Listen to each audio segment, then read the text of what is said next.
Now, we've got 40 minutes to tackle that challenge, that mountain of marking, that expectation that every piece of work is marked in detail for the children that you teach. I've been in that position where a table at home is covered in exercise books, and at the end of my weekend, I realize I've spent most of the weekend marking and most evenings. But today's not just about problems, it's about practical solutions. What do we do about it? And hopefully by the end of our 40 minutes together with my content, we'll have explored some simple, high impact things that you can do that lower workload, but still enable you to be an excellent teacher. So my goal is simple. It's to make sure that the feedback and assessment that we give our students is effective, but it's manageable for us. So what's the challenge? Well, I've called the challenge the red pen mountain. It's that pile of books on your desk. They might be in your car, they might be on your table at home, but it's often a source of constant, low-level anxiety. We can spend hours every week carefully correcting work. And most of us as teachers and school leaders, we do it not because it's our job, but because we genuinely care about the children and their learning, and we care about what the parents think of us and the job that we do, and we take pride in our job. We believe it's the right thing to do. But if we're honest, we often ask ourselves, can I carry on doing this forever? And more importantly, we ask ourselves, does all of this effort, does all of this time actually lead to better learning for our pupils? As I said, I'm lucky enough to travel all over the world. And when I speak to teachers, they often tell me they feel exhausted. They feel pressured. They feel that the effort they put into marking doesn't match the learning that comes out of their students. Many of them say, you know, Steve, I think I work harder than my students do. It's a core problem, not just in Pakistan, but all over the world.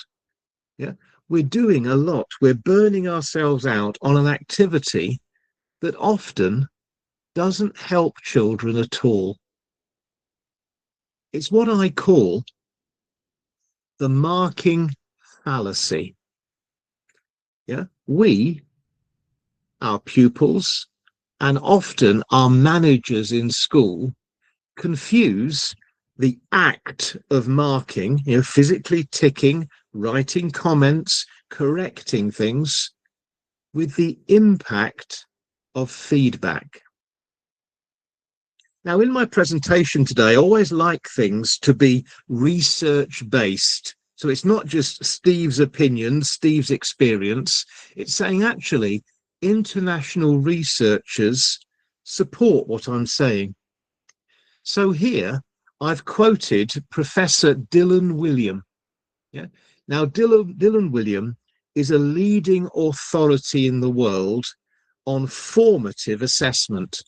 Assessment we use whilst we're teaching to judge how well students have understood something, how well they can use something, and any gaps in their learning.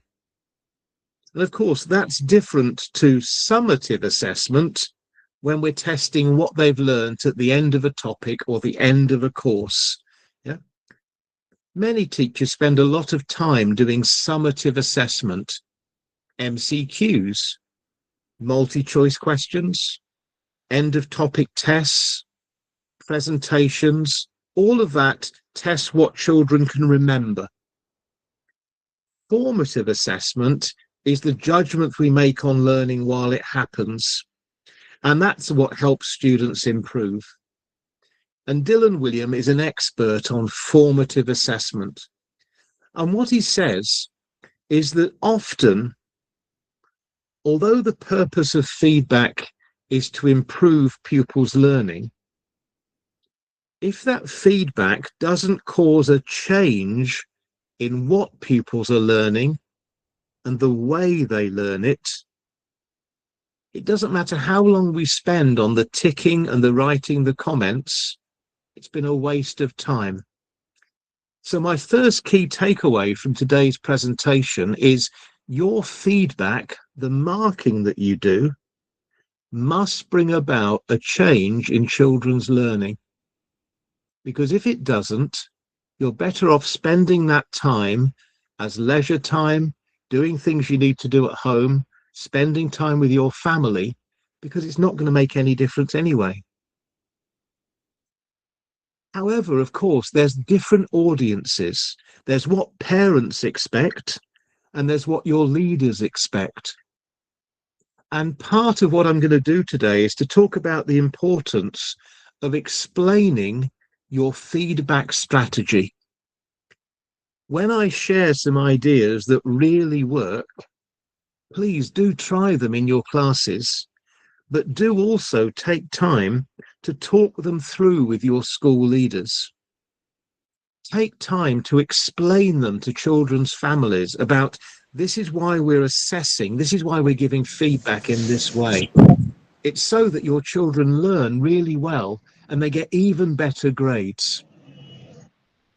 So your goal as a teacher is to not, it would help me, folks, if you can just mute your microphones, please, while I'm talking. Thank you. So your goal is not to get through that pile of marking. Your goal is to give children information that what I call closes the gap. It identifies what a pupil knows right now, what they don't know, and where they need to go next. That's what good feedback does. It's not ticking. It's saying, I acknowledge you know this and you can do it. This is what you need to do next.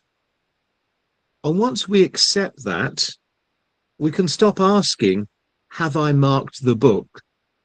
And we can start asking, will the children learn from my feedback?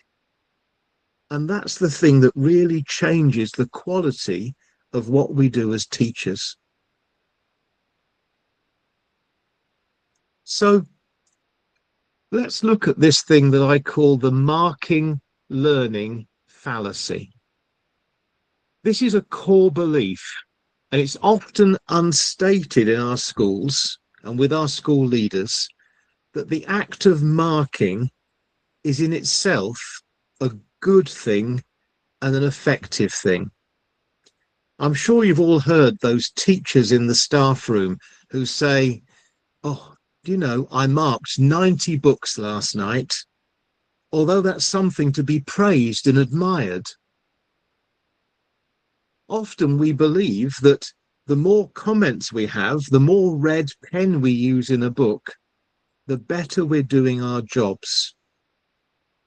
But actually, it's not like that. In reality, the more marking we do, often the lower the impact on children's learning. Think about this question. If you spend 20 minutes marking pupils' work, and that child spends 20 seconds looking at your marking, who's doing the learning there?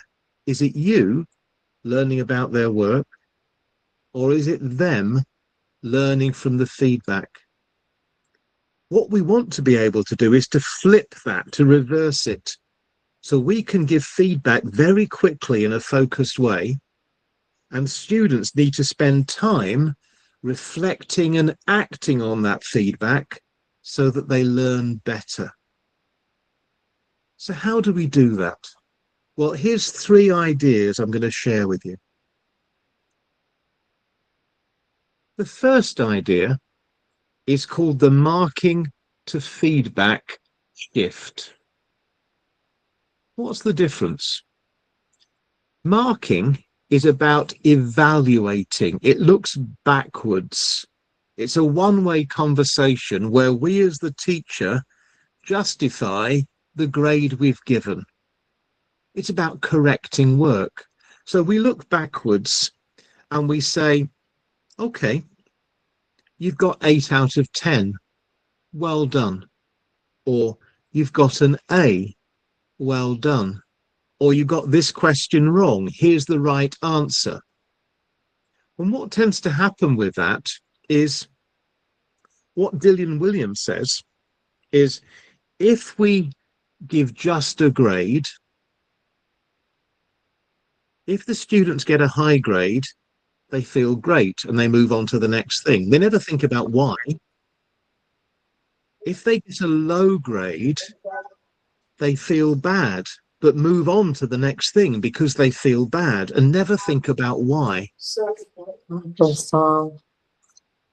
If you could mute your microphones, that would really help. Thank you. If we give a grade and a comment, if the grade is good, children don't read the comment because they don't need to, because the grade is good. So it's a waste of time. Just ask gently again. If you could mute your microphones, that would really help, please. If we give a bad grade, a low grade, and we give a comment saying, this is what you've done wrong, this is how to improve, students don't read the comment because they've got a bad grade, so they don't want to know what they've done wrong. So generally, marking with a comment, a grade ticks with a comment, doesn't work. If we give feedback, feedback says, this is what you've done well, this is why, this is what the next step is, or this is how to improve. If we do that, then it's forward looking. What we're doing is we're giving them a recipe for improvement. And it's almost like having a conversation with that child that says, hey, you've done this well. This is why.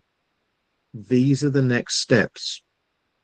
So even if a child, in a maths task, say they've got 2 questions right out of 10, you can say, you've done these 2 questions right.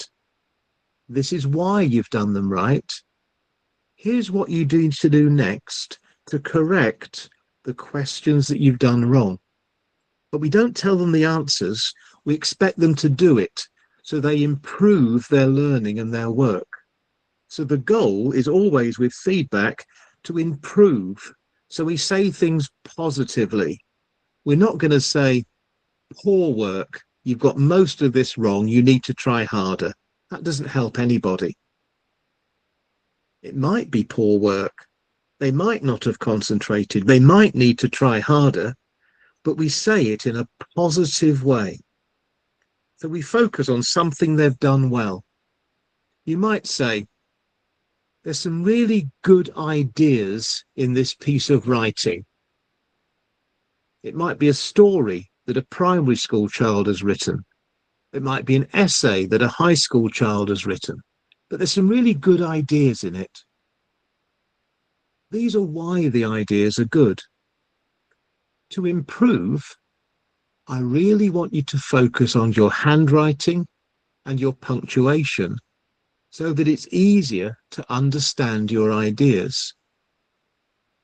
Now that's got to be far better. Imagine if you were a student, you receive that, you're going to think, okay, I know what to do to be better now, I'm going to do that. If you received feedback that said, this work is messy, I can't read it, and your punctuation isn't good, that doesn't really tell the child how to improve, and it makes it feel so bad about their work, they're not going to try. So feedback looks forward, it's worded as a positive conversation, and it sets a goal to help pupils improve. And because of that, the children feel supported, and there's evidence in the books that you're helping the child take their learning forwards. And what parent wouldn't want to see that, as opposed to just a grade? So what might that look like? Let's look at that in action. Yeah. So for me, the idea of feeding forwards, giving written comments that take learning forwards, is the most powerful time-saving thing you can do. Instead of spending 2 hours writing, you've got this confused, you've done that wrong, in 20 different books, you spend some time diagnosing the problem. Yeah. So what we can do is something called whole class feedback. So imagine this scenario. You skim through the books that you've got to mark, and you identify what the common errors are that a number of students are making. Okay? Whatever that might be. You're going to see a pattern in the books. And generally, if there's mistakes being made, most students make the same mistakes. So why write the same correction 20 times, 30 times, 40 times? Instead, identify what the common mistakes are. Identify what a good solution would look like, and give and write one feedback sheet that you could project up onto the board for all the children to see. And then you might give them 10 minutes at the start of the next lesson to read that correction sheet and to act on it in their own work, perhaps with a different coloured pen so you can see they've made the correction. Yeah. So by doing that, by reading through all the books, by identifying the common errors that a number of students have made, by putting together one feedback sheet, what that enables you to do is, in effect, save about 90 minutes of marking time by doing that one common feedback sheet. What might that look like? Well, here's an example. It doesn't have to be complicated. This example is for an imaginary history lesson. Yeah, the teacher has diagnosed what the main problems are. Yeah? And could you mute your microphone, please? Thank you. Yeah. And once they've diagnosed what the problems are, they've put things into a simple table. Yeah?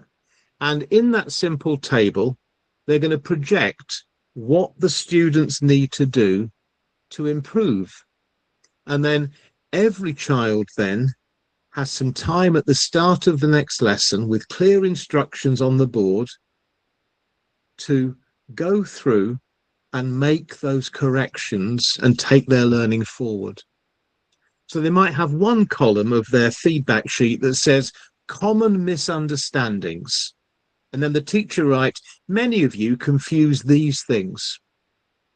There might be another column that says column for action. This is what you've got to do. Go back to question 3 and redo question 3. There might be another column that's called excellence, yeah, where we actually highlight an example of really good practice that most people did, but not everybody. And then we might have a column that's called challenge. Yeah, and challenge is for those that got everything right, so there's no corrections to do, where you take them on to the next level. So in your feedback that you project onto the board, yeah, you've got 4 columns. Yeah. This is a column for common things we've got wrong, where you reteach it. Action, this is what I want you to do about that. Excellence, this is things to make sure you do every time because it's good. Challenge, when you've done all of that, here's something to think about to take you to the next level. And if you skim your books for a whole class, come up with one of these feedback sheets, project it onto the board, and use it at the start of your next lesson, it saves a lot of time but it's very, very effective marking.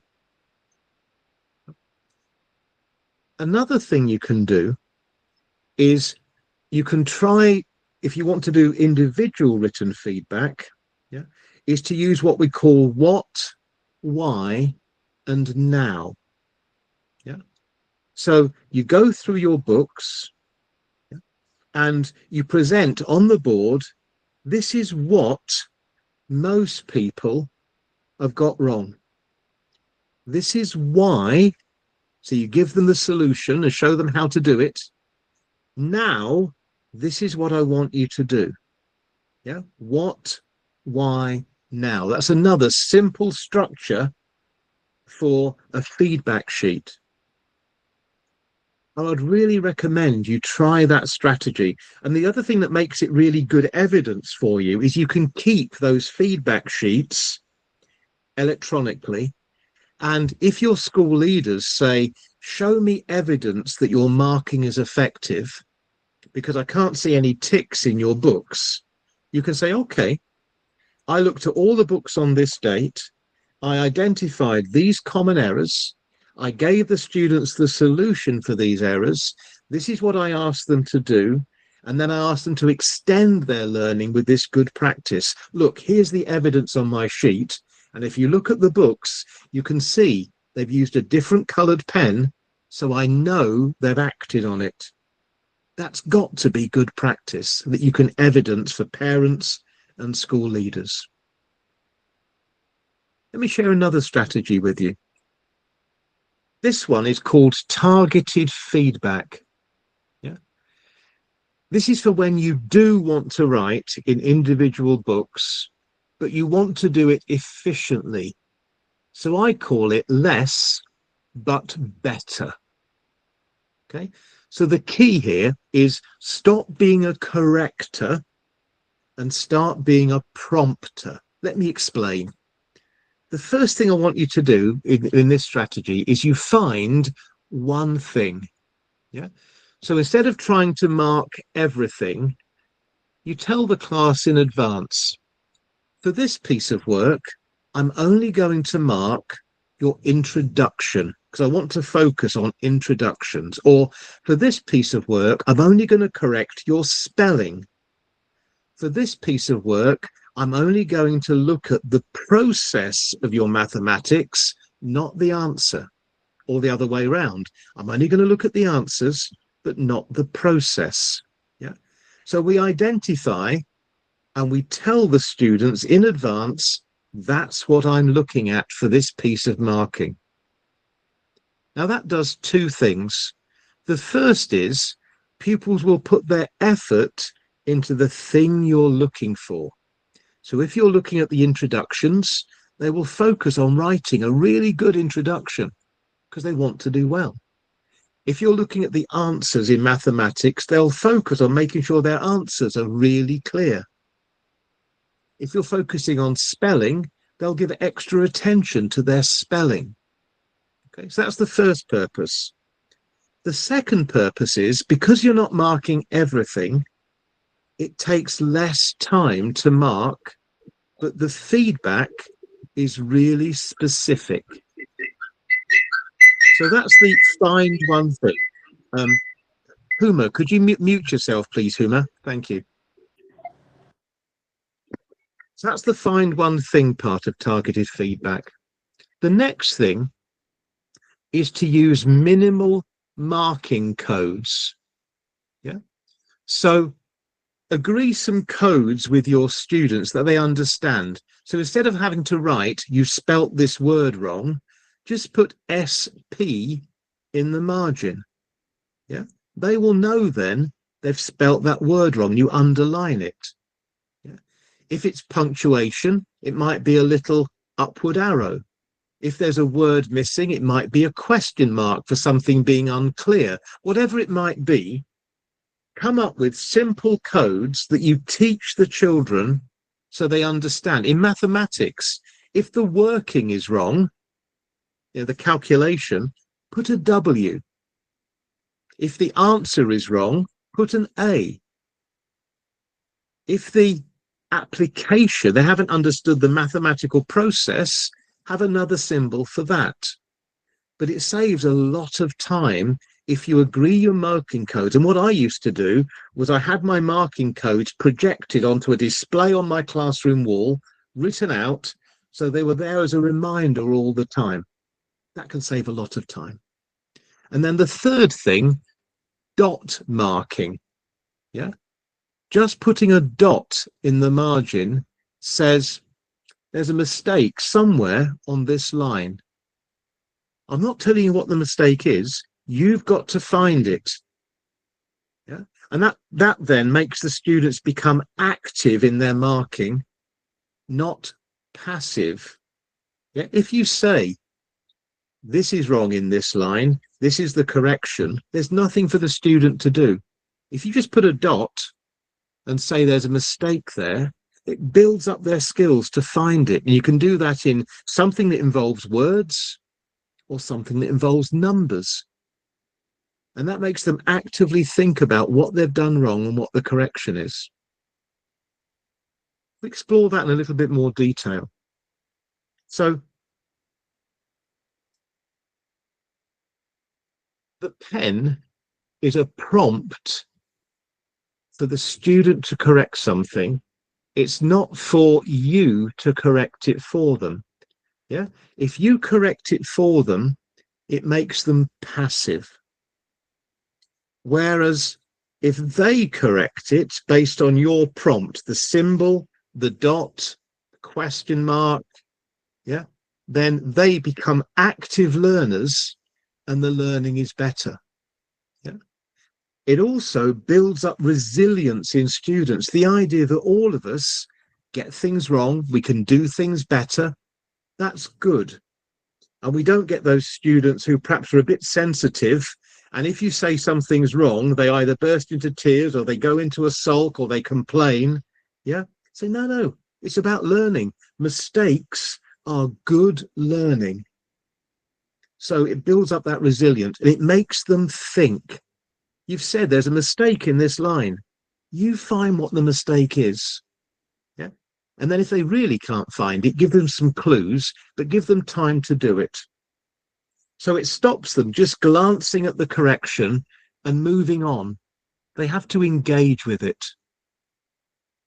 So what would I like you to try? Be courageous. Think about 3 simple codes for the subject you teach. Yeah. So here there's some codes for written work, spelling, punctuation, word missing. Yeah. Other subjects, you might just have a question mark or a dot. I don't understand this, or there's something missing here. Whatever it might be, you might even decide to talk about it with your class and say, I want my marking to be better for you. What codes can I use to help you, and come up with agreed codes for the class? Yeah, but keep it simple, no more than 5 different ones, otherwise we forget what they are. Now, one of my jobs, I'm one of the examiners for a Cambridge A-level exam called Global Perspectives. And there are 20 different marking codes, and it is so complicated to remember. I have to have a list by my desk when I'm marking. Yeah, that doesn't work in a classroom with children. 3 to 5 is the most you can do. And then the next time you mark their work, only use those codes. But just to be safe, share the idea with your school leaders so they know what's going on. And perhaps if parents are going to call and complain or question it, be prepared to explain it. So here's this example of less but better. Yeah. So instead of 10 corrections, give a forward thinking target. Yeah. And that moves children forwards from being fixed on the past to what the next step is. This is the only comment that you need to write. Yeah. So, for example, on this piece of work, the teacher's written, do they need to know this? Question mark. And will it help your audience understand? Question mark. Okay. So actually it's there, it's feedback based on how we mark. So if I was correcting your marking as a school inspector, I might say, do they need to know this? Will it help them understand? And I'm actually giving you feedback that models the less is better approach, because it makes you think, rather than me saying, this is what's wrong with your marking, this is what you need to do. I'm expecting you to be active and think about those questions. Yeah? So in your classroom, when you mark your next set of books, you might think about using only dot marking. You might decide to only focus on one assessment target for the piece of work. See how long it takes you and see how the students react to that sort of feedback and use it to inform what you do. The third strategy I want to share with you is about self and peer assessment. Now, if we do it well, it works really well. If we don't teach it and plan it, it's rubbish. And I see so many teachers doing peer assessments that mean nothing. You can't just say, swap your work with a partner and give each other feedback. It doesn't work. What's it a recipe for? It's a recipe for 10 out of 10 chaos. Yeah, so you don't want to do that. You've got to teach it. So first of all, with self-assessment, you need what I would call, because I'm a consultant, success criteria checklists. What your students will call it is a rubric. Yeah. Or sometimes I call it a WILF, what I'm looking for. Yeah. That's a WILF, what I'm looking for. And we share it with the children. Yeah. And we could have a simple one. So, for example, is the date underlined? Yes or no? Have they used 2 adjectives in their story? Yes or no? Have they outsourced those most basic corrections to the pupil? Yes or no? Okay. So, in other words, we give them a checklist and we say, before you hand your work in, look at the rubric I've given you, written in children's language, and make it suitable, and make sure you've checked it before you hand it in. And that self-assessment can save you a lot of marking. It doesn't matter whether those children are in primary school or whether they're examination classes, share them the rubric, get them to self-assess before they give you their work. Yeah. Now, for peer assessment, again, you can give them a rubric. You can also give them a simple way of giving feedback, and I call it praise, question, polish. And you can teach it to children. Yeah, you can use it too. Praise. I loved the way you described the main character in your story. Question. Why did you decide to end the story here? Polish. Maybe you could add one more sentence to explain this in more detail. Yeah, praise, question, polish. Let's think of something more measurable. Praise. You've clearly understood this mathematical concept. Question. I wonder if you can think about how you might use that in the real world. Polish. Some of your numbers are just not clear. Your 7s look like 1s and 4s. Could you make them better next time? Yeah. Praise, question, polish. Far more effective than marking. And it's very good because it moves learning forwards. Yeah.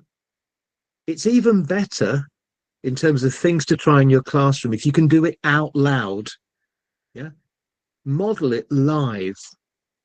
So you might, for example, project a piece of work with the child's name taken off onto the board and show them how to do it and say, if I were marking this, this is what I'd praise. Here's an example of a question I'd ask about this piece of work. Here's how I would suggest they polish it.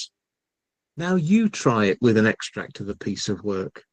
Yeah, so we're teaching them how to give good peer assessment based on a rubric And based on that simple structure, they praise one thing, they give a question, and they polish it.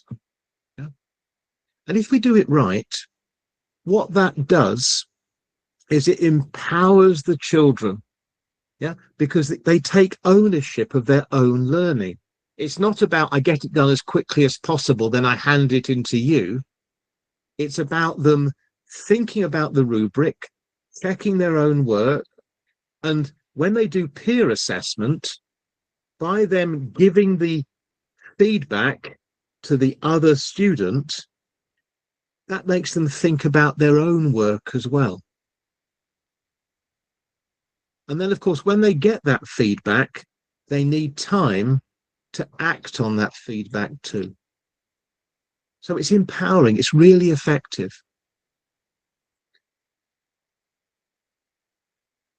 So the pupil who has received that feedback, they know what to do next.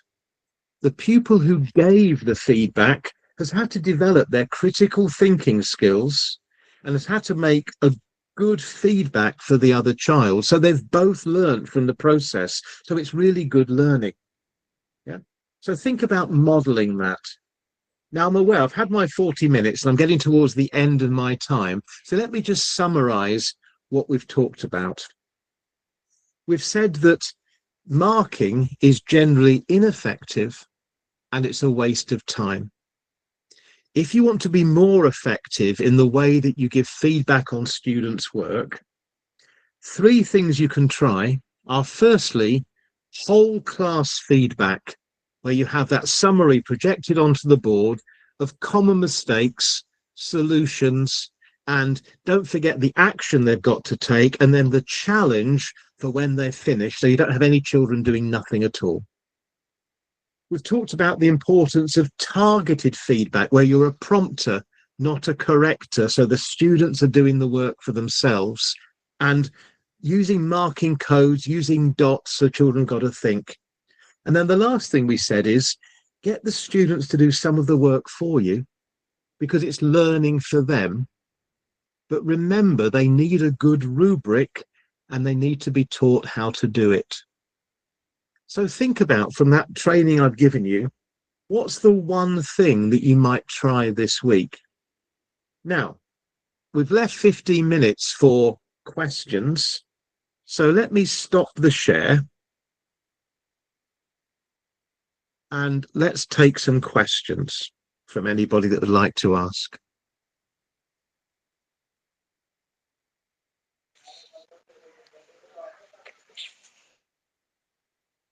Anyone got any questions they'd like to ask me? Yes, if anybody has questions with Mr. Steve, then they can simply turn on their mic, or they can say the question, or if they want to type it, please type it in the chat box.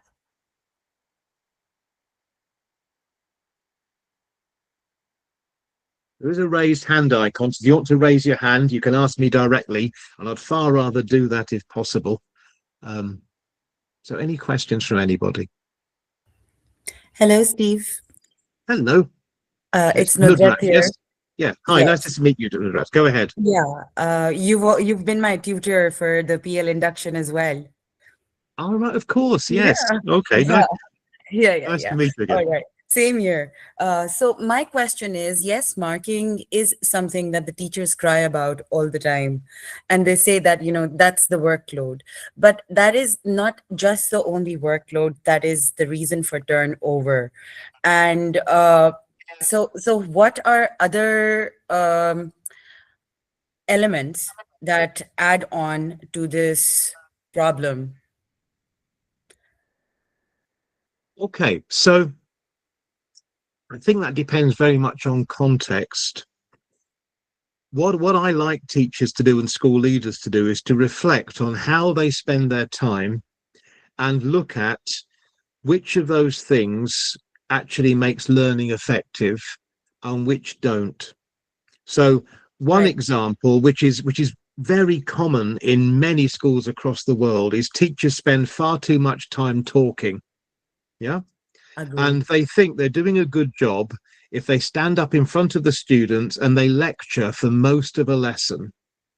And what the research says is that actually most children learn better by having learning split up into small chunks with a chance to apply that for themselves between those chunks of teacher talk. Yeah. And generally, the lower the ability of the children and the younger the children, the smaller those chunks will be.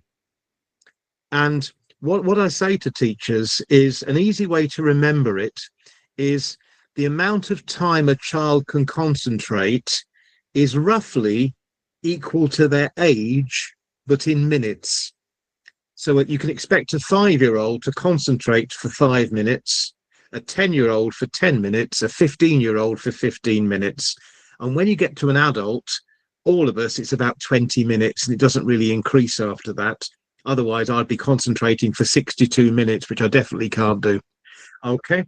And because of that, the theory behind it is basically Rosenshine's principles of instruction from 2010. And Rosenshine says that when they've had 5 minutes of focused teacher talk, what they need to do is practice that together as a class to check they understand it. And then when you're sure they understand it, they need some time to try it out by themselves without teacher intervention. And then we move on to the next chunk of learning and the next chunk. So that's one example of how we think we're doing a good job because, hey, I spent the whole lesson giving them a lecture on something, when actually less teacher talk and more time for children to apply their learning is much more effective and is also much more manageable for the teacher. Okay, I'll give you one more example of things we can do better in less time, and it's to do with questioning. And many teachers think it's about the number of questions they ask. If I'm asking a lot of questions, I must be a good teacher. And what many teachers do is they ask many closed questions, questions that only have a factual answer or a yes or a no. Okay, that's a closed question. And it's better to ask less questions, but to ask an open question. Why is that? How is that? Explain that, describe that. Yeah.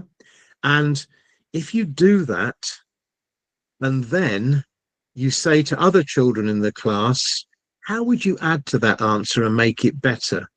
Who's got a different view to that? And actually have it as a small discussion.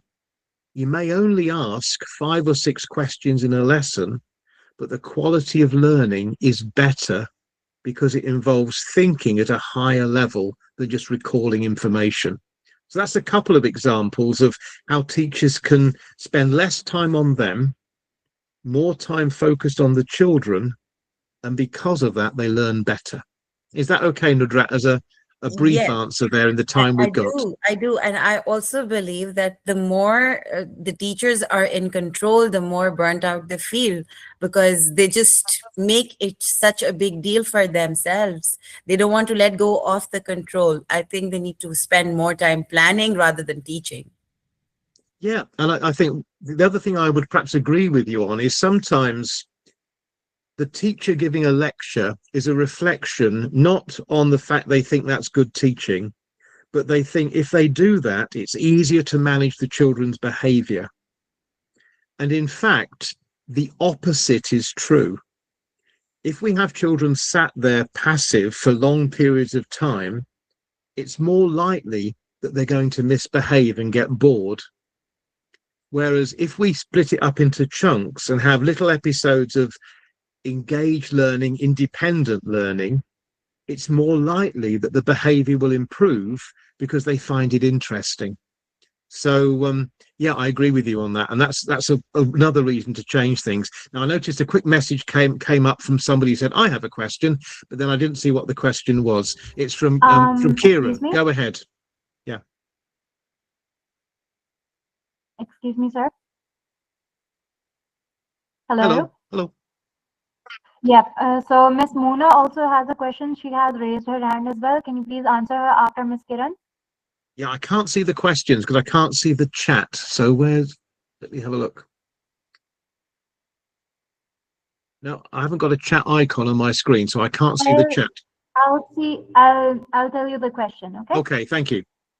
So Ms. Kiran has asked, within the Cambridge assessment framework, how can strategies such as minimal marking and whole class feedback be implemented effectively without compromising students' understanding of mark scheme, requirements, and examiner expectations for external examinations? Yeah, that's a great question. And I must say, here today, I'm not talking as a representative of Cambridge. I'm talking as an independent person, because if I were to say I'm representing Cambridge, then the work I do for Cambridge could be very difficult. So I'm not as a representative from Cambridge, but whilst we're talking about Cambridge, what you say is correct. However, there's a difference between preparing students for the examinations, which we can do in the run up to an examination, where yes, we do use mark schemes, we do use the syllabus. Could you mute your microphones, please? That would really help. And we do use the rubrics they provide as they're preparing for the examination. Do we need to do that 3 months, 6 months, 9 months before? Absolutely not. Yeah. So the closer you get to an examination, the more you give examination style marking and feedback. The further away you are from an examination, the more you use the strategies that I've shared with you. And that's a good way of managing that. Okay, next question. See a couple of hands up. Yes, Miss Mona has a question. Miss Mona, can you unmute yourself and say the question? Hello, Stefan. How are you? Hello. So I do have a question because we were discussing about the self and peer assessment. There was a question that was raising in mind because I feel like that self-assessment is something that is very difficult, to implement. And even though it seems very easy if you provide the rubric and all, but when it comes to the classroom environment and all, the self-assessment is one of the tools that becomes very difficult to, gauge the students into the real learning and all. Other than the rubric, because sometimes I feel like that the rubric is not enough to for the self-assessment, because self-assessment is one of the steps that actually take students towards the metacognition and all. So what do you think, what are the other effective strategies that we can use within the classroom or make the student habitual of self-assessment? Okay, so firstly, with self-assessment, the importance is that we teach it and we model it before they do it. And we do that regularly to make sure they gradually increase their skills. So we might start off with a very simple rubric, and we might demonstrate how that's going to happen and what it looks like by perhaps projecting an example of some work onto the board and showing how you would use the rubric, and then getting students to do that for themselves. And then gradually you can move on as students get older to having the syllabus mark scheme for example, an IGCSE or an IB exam. And then you can get them to then model how you would apply that mark scheme, and then they can do it. So you've got to teach it. That's the gist of that. And if we don't teach it, then they're not going to do it effectively. Yeah. Alternatives for that can have more meaning perhaps are about saying, well, before you hand your work in to be assessed by me, to be marked by me, I want you to be confident it's your very best work. And in order to judge that, we need to have some criteria. And if you present it in that way, so they're using criteria to judge, is this the best work? Yeah. And sometimes I would just say that to students. When I'm collecting work in, I'll say to them, look, before you give me that, are you sure? Particularly those that finish early, there's that model, and quite often, I'm not generalizing, but quite often it can be boys that do this. They want to get finished really quickly, and they think a mark of a good learner is how quick you do something. So when those boys come up to me, I would say to them, before I take this from you, is it your best work? or your quickest work? And often they would look at me and I'd go, I think it's your quickest work. Go back, look at the rubric and take some time to do it well, then hand it in to me. Yeah. Or sometimes if they get past me and they don't admit it, I'll write in their books, this is your quickest work, not your best work. Do it again. Okay. And that can work very effectively as well. Okay. But the point of whatever we do in assessment, it's got to take their learning forwards and it's got to be right for them and your school. So you've got to judge how you manage those things. But all of the research says ticking and writing comments really doesn't work at all in any context. Now, I noticed that Asmara's got her hand up. Something I can help with, Asmara? Yes, so Miss Asmara has two questions actually. The first one is, how many questions can we ask in a rubric max? Any specific criteria? And the next one that she asked was, are reflection logs more helpful for self-assessment? These are the two questions. Yeah. So the question, how many statements can we have in a rubric? I say it depends on how experienced the children are at using them, how old they are, and what you want to achieve. So you might start off with a very simple, short rubric that only focuses on one specific thing. But then later, when they get to be examination classes, you know, when I think about the work I do marking A-level music, the rubric actually has something like 40 statements in it. Yeah, but that's because it's A-level. So it needs to be right for the age and ability of the children, and we gradually increase that. Yeah. And sometimes we might focus on a particular element that we want, so that reduces the number of questions. Forgive me, I've forgotten the second question. The second question I have asked about the reflection logs are more helpful for self-assessment. Oh, yes. Yeah. So the reflection logs can be, if rather than reflecting, they're looking forwards. Yeah, reflecting tends to look back on what they've done. What we need in a log is, this is what I need to do next to be even better. You know, someone used the phrase, and I was really glad you did, use the phrase metacognition, thinking about our own learning and how to move it forwards. So that sort of log where they're thinking to move forwards can be more effective. Okay. Now I'm aware we're nearly out of time, so have we got one more question? Actually, there are two. If you can combine and answer both of them, we can even get. Okay, so all the people and all the participants who have other questions as well, they can message us on the WhatsApp group, and we can get Mr. Stefan to maybe do a voice message, and maybe we can get that, because time is running out. So the last question I would say is, I'll add both of these questions, and maybe you can answer the way you think is easiest. Yeah. Okay.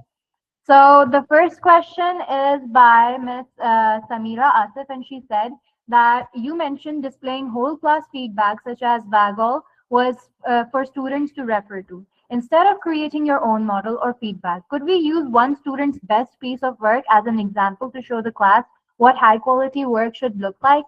And the second question is, how do you strike an effective balance between giving students autonomy in peer assessment and maintaining sufficient teacher oversight to ensure the quality and consistency of feedback? These are the two questions. Okay, thank you. So the first one, really quickly, it's a great idea. What I used to do when I was a classroom teacher every year was I'd photocopy examples of students' work. Yeah. And then as a display in my classroom for every topic that I taught, I would have examples of, this is a grade A piece of work, this is a C, this is a fail, with the names taken off, and they would be annotated so the children could see against the rubric why it's good, why it's mediocre, why it's a fail. And I would refer to those in my teaching. I'd say, when you come to do your work, go and look at that grade A piece and the comments I've put on it. Go and look at the grade C piece and think about how they could be better. Go and look at that student that failed and what would you advise them to do? And I did that for every topic and collected examples of work. It's just important you take the names off. Okay. And then I've forgotten the second question. Gone very quickly. What was the second question? So the second question was, how do you strike an effective balance between giving students autonomy in peer assessment and maintaining sufficient teacher oversight to ensure the quality and consistency of feedback? What you do very quickly, because time is pushing on and I've got another session to do in an hour, so I need to have some lunch. So very quickly, you have an assessment plan for each of the curriculum topics that you teach, and you say, okay, in this assessment plan, these are the things that I'm going to use as summative assessments and treat it like an exam and mark in the traditional way and give summative feedback. This is what you've done right, these are what you got wrong. These are the things I'm going to mark in a formative way, in a developmental way. These are the things that I'm not going to mark, but students are going to peer assess.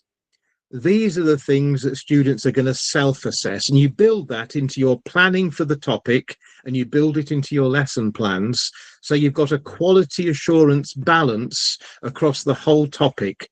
There is some teacher marking that's summative, some teacher marking that's formative, some paired work and some individual work. And then you can maintain that balance across all of the topics for a syllabus.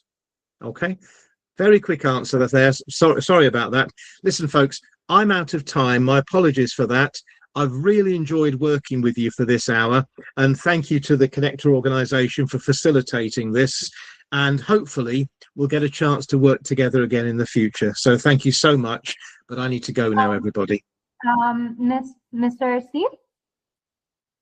Hi, Hello? still here. Yes. Oh yeah, I'm still here. Yes, I just wanted to conclude our webinar, but also I would like to give you a token of appreciation in front of the all the participants, and thank you so much for taking out such a busy time of yours to give us the time to understand and whatever your experience is. Thank you so much, and we are pleased to have you and everything. This session was very good and well received by our participants as well, and had a great time. Thank you so much. Thank you so much, and I hope to see you all again soon sometime, everybody. Bye-bye for now. Bye-bye. Bye-bye.